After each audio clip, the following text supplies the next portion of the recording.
We start off with what I guess we could call good news. We're not in Farley Hall. We're not in room 202, the auditorium where this class is usually taught. And so that means you have a little bit more room than these sardines. In any event, it's time to begin our adventure in learning in Journalism 371, the Communications Law class. We start with this course, just as many courses start, by setting the stage for everything that follows.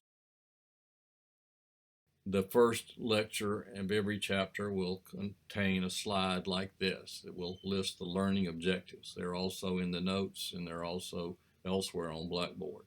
And as you prepare for the tests on various chapters, the thing that would be helpful to you is to go back to these learning objectives and look at them and ask yourself honestly, am I fluid with this? Is this material that I can uh, say with confidence that I know? And if that's the truth, then the rest of the taking the test will not be particularly difficult. We start off with the chapter with some philosophy and a little history, an overview. Why do laws exist? And again, the simple answer, the short answer is that it's our rule book. We are a society, and as a society, we have rules. Uh, Conflict is inherent because of human nature. Aristotle told us that although there's certainly plenty of generosity in the world, and there's certainly plenty of philanthropy and people who are indeed selfless, our first priority from the moment we're born is to take care of ourselves, to nourish ourselves, to look out for ourselves. That's just how we are as as humans. And then the second part of that is that kind of bumps up against it is that communities, people living in proximity to each other, have shared interests and needs. And so we have to have some rules for when we bump into each other. Um, if you can imagine having a baseball game with no rules, it's not much of a baseball game. And if you imagine having any type of society or any type of organization that you have no rules, then you really don't have much of an organization. So that's where we start. It's the story kind of humanity. The ideal, what we've been working toward, sometimes making good progress, sometimes sliding backwards, is to get to a point where human interests are served and justice is achieved by a system of law, a rule book that applies equally and fairly to every individual in every situation, and when people treat each other as they would like to be treated. That's where we want to be as a society. Um, and so our ultimate goal through all laws is to have accountability and to have balance, to have rules or laws that are clear and stable and predictable and applied equally. And the process of creating these rules is accessible, it's fair, nothing sneaks up on anybody, and that justice, the application of the rules, is neutral and in the interest of what's best for everybody. Ethics is a different course, and it's also a different topic. Ethics speaks to morality. Laws frequently include ethical considerations, but right and legal are often the same, but not always. One of the things that bothers me is when somebody says, well, it's legal. Well, it could be legal, but that doesn't mean it's the right thing to do. And so that's not really as much of a rationale as it is an excuse. For instance, lying is legal, except when a person's under oath. You can lie all you want to. People, we don't like liars. We find that it's wrong. It's not productive for society. It's immoral, but it's perfectly legal. Nobody goes to jail or gets fined for just lying to a friend or a neighbor or a parent or whatever. Um, so there's no moral component uh, to other laws, such as stopping at a stop sign. A person who runs a stop sign is not a bad person, hasn't done anything immoral, but they've still broken a law. So when you look at laws and you look at ethics, it's a good idea here at the start to think of them as not the same. So we have to have some terms, and you'll hear me throughout the course talk about statutes or ordinances or rules or rulings or executive orders. But they're the many names under which laws go. From your civics class, you should remember that we are a layered nation. We don't have a top down model. The mayor of Oxford doesn't work for the governor of Mississippi. She's independently elected and has her own constituency. The governor of Mississippi doesn't work for the president of the United States. The president has his own constituency. There may be different political parties. Governance in America is this concentric and overlapping model of authority.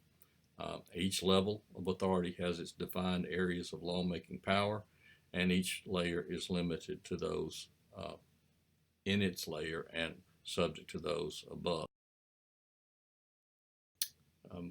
This is just a slide that you certainly don't have to memorize, but it shows how the concentric circles of authority work. There's some powers that are purely national powers, some powers that are purely state powers. They're shared powers, and then there are areas where there is conflict. Some things are really clear. Mississippi doesn't produce its own coinage, its own money. There's no such thing as a Colorado dollar or a Montana dollar. Only the federal government can produce money. Um, States and cities can't declare war. But then again, Mississippi can't enter a treaty with Mexico or Guatemala or any other place. Every layer of government has its own uh, ballpark that it plays in. And there's a lot of overlap. I use as an example the completed student union, which students will be paying for. $50 a semester, I think, in your tuition goes for the remodeling of the union. But the work was done by state contractors hired under state bid laws, but they followed campus, state, national safety codes, wage requirements, and design standards. The union is state property, but it has to meet federal access standards with ramps and elevators. And as I indicated, there are conflicts that some are resolved and some are out there. In recent years, you've had some communities declare themselves sanctuary cities, which means, in essence, that they're not going to report to the federal government, which handles immigration, any arrest or encounters with people who are non-residents of the United States, foreign nationals that normally would be required. These places call themselves sanctuary cities, and they just say they're not going to follow the federal law. Similarly, marijuana is legal in almost all states in some form now, either medicinal or recreational. But marijuana is still against federal law. So, the takeaway there is Sardis area in Lafayette County and Panola County is federal property. And it's owned by the Corps of Engineers and managed by the Corps of Engineers. If recreational marijuana was legal in Mississippi, it would be illegal uh, at Sardis because of the different jurisdictions. But the basic law the consideration that you need to really be familiar with is that the U.S. Constitution is basic. All federal, state, local laws must emanate somehow or another from the grants of authority that are in the U.S. Constitution. It's really a contract that says this is what government will do, and this is what government. The Bill of Rights is a contract with the people that says this is largely what government will not do in terms of protecting individual freedoms. Now, if every law uh, below, whether it's a state law or whether it's a federal law or state law or local law, it has to be in compliance with the U.S. Constitution. For instance, if the city of Oxford were to pass a law that said, um, you know, no parades of any type, and then you've got a provision in the U.S. Constitution that says assembly is something the government will allow or must allow, then the local law would be in conflict with the Constitution, and it would be deemed unconstitutional.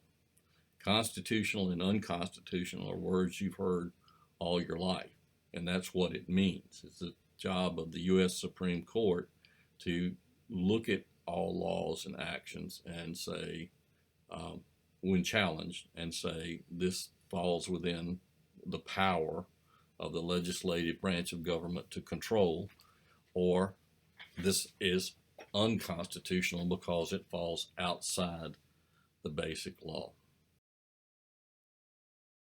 There are different ways, of course, to think about this, just depending on how visual you are as a learner. Think of a framework.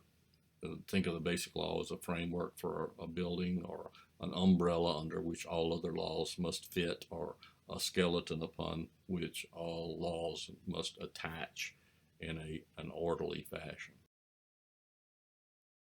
Uh, Laws are unconstitutional unless they stem from a basic law provision, are attached to a basic law provision, relate to a basic law provision, and they're not in conflict with a basic law provision. The Constitution is the source and of all law. A couple of silly examples, citizens of Tupelo start mocking people in Oxford on Twitter, and Oxford officials are aggravated about it to the point where they want to declare war on Tupelo and send an army over there. Well, not only does Oxford not have the authority to create an army, it doesn't have the authority to declare war. That would be unconstitutional. The power to wage war is given to Congress in the Constitution and to nobody else. And similarly, Congress meets and decides that they want a parking lot where the Grove is on the Ole Miss campus. Well, Congress can't do that. Congress doesn't have authority over how state property is used in that type of regard. That's not one of their powers in the basic law. Sometimes the rules are a bit attenuated from the Constitution. If you see any commercial vehicle, especially trucks, they'll have a U.S. DOT and a number. That means that vehicle is registered with the federal government as a commercial vehicle. And you ask, well, why does a commercial vehicle have to be registered? Well, because in Article 1, Section 8, Clause 3, Congress has the power to regulate commerce within the foreign nations and among the several states and with Indian tribes. And based on that provision, called the Commerce Clause in the Constitution, the power from the U.S. Department of Transportation to regulate, to license, to track commercial vehicles is within the powers granted in the Constitution. Not only must laws be under the umbrella or part of the framework of the Constitution, they must be specific. One of the things that you will take away from this course is that lawyers, even though they use a lot of words, they use them with a lot of precision. People have to know what a law means, and that means that the wording of a law has to be very specific. If it's not specific, then the law is going to be declared vague and unconstitutional because we don't know what it means. Similarly, a law can't take in too much, do more than is necessary to achieve a purpose. Even if it's a legitimate purpose, it just must be targeted to that purpose and not go across the fence and take in more than it needs to.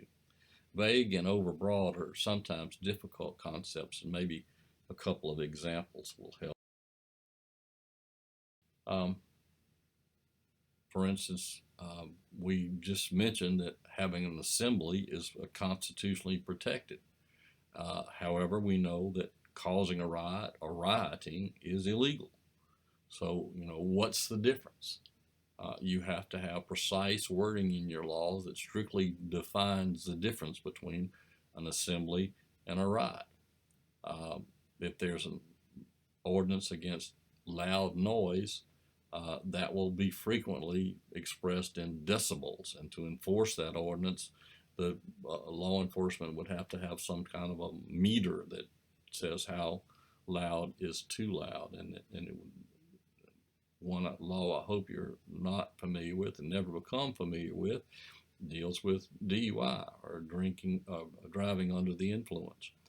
And there, 1.79 blood alcohol content, no problem. Um, it might be impaired driving or something like that, but it's not DUI. 1.80, 1/100th of a point higher blood alcohol content can cost about $10,000. Um, the laws have to be very specific, and it's the point I'm trying to make here. That precise wording and precise measurements are required. If a law is vague, it's unconstitutional. If a law is overbroad, it's unconstitutional. A couple more examples. Let's say Oxford passes an ordinance requiring people to behave. Well, what does behave mean? Does that mean you have to have your shirt tail tucked in? What does that mean, behave? That law is going to be unconstitutional because different people have such wide variations of what it means to misbehave. An example of an overbroad law was Los Angeles Airport. In order, had a noble purpose, and they said for the interest of fighting congestion, we're not going to allow anybody to give out handbills in the airport or solicit donations in the airport. And the Supreme Court looked at that and said, well, look, that's a bit much. That's a First Amendment protected activity, freedom of speech activity, and even though your cause is noble, I mean, look at an airport. You got all these little side stores and booths where you can buy things, and people can stand in one of those, and they're not impeding traffic in any way just by handing out handbills. Sure, if they're blocking the thing and people can't get to where they need to go, that's a problem. But there's a less restrictive way to handle this, and one way is to make sure that the people who are giving out handbills are in designated areas and they're not impeding the flow of traffic. So that the ban was unconstitutional because it just did more than was necessary to accomplish what the airport authorities wanted to accomplish. Now, every once in a while, I'll try to be humorous and offer a pun or two, and so today's pun is two windmills are standing in a wind farm, and one asks, "What's your favorite kind of music?" And the other fan answers, "I'm a big metal fan." Okay, that'll take care of us for the first part of chapter 1.